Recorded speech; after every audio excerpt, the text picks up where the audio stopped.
Welcome back to Main Stage Training. Right now we're going to hop over to the laptop. I want to walk you through the layout and what it is you're looking at when you walk through this entire experience. So let me pull up my laptop screen. You guys can look at it with me right now.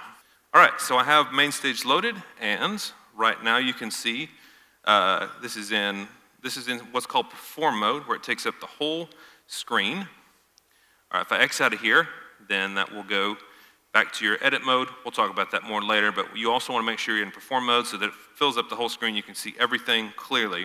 All right, up at the top of the screen, you'll see right here, these 4 blocks, an orange, green, blue, purple block. Imagine those are like 4 different keyboard voices that are layered on top of each other. Again, they play the same notes that are coming from your principal keyboard, but they're almost 4 voices that you stack. So in this instance, the patch we have pulled up, you can see a couple pads and a couple arpeggiators that just kind of layer together to add some beef to that voice. Now these voices, you have a little bit more control with individual volume, and you can add some effects. Again, we'll talk about more how to do that later, but you can bring in effects in to add a little bit more flavor to the sound. You also have a 5th voice. You don't have a lot of control, just volume in and out. This one on this voice is a subset, but it may be different things on different patches. Okay, over here, bottom right-hand corner, this is your master output window. So you see, first off, this is a slider. It tells you how much output is going. We want to leave that wide open all the time.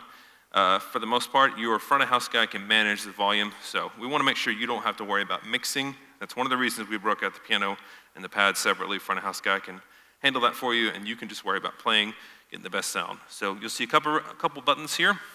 Your panic button, that's important. If you find that a bunch of your keys are sticking, hanging up, you want to click that panic button. There is a button on your MIDI controller that I'll get to in just a minute. I'll rehash this when we get there. But you also have a tap tempo button if you want to tap in the tempo for a song. Down here underneath that, there's 2 buttons for click tracks that you can bring in as needed. We'll show you that shortly. And this is your master tempo knob. Works the same as the tap tempo. It's just a knob where you can scan through. All right, over here in the middle and the bottom, that's all your patch list. So you see when there's pads and ARPs, that's the one we have up now. You can scan up and down, pull all the patches up. Again, it's a lot like a keyboard where you can go through, recall patches that are already built to just make the song sound great. And over here, this is your tonic pad player. So we'll cover this again in a future session, but this is just something that functions a lot like the pads that we bring in from our Ableton Tracks projects.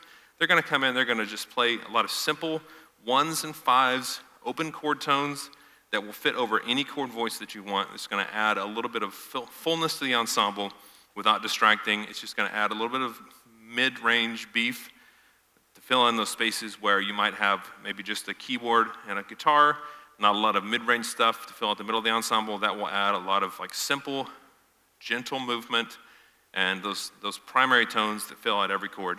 So that way you can actually come back and hit some of those key parts to make the song special. Lastly, at the bottom, this is the keyboard layout itself. You can see all these color blocks, they correspond to the voices up above. So you see the orange block, that corresponds to the orange voice, warm pad. These 2 are paired together for the green, so on and so forth. And if you look, this is a representative of your keyboard.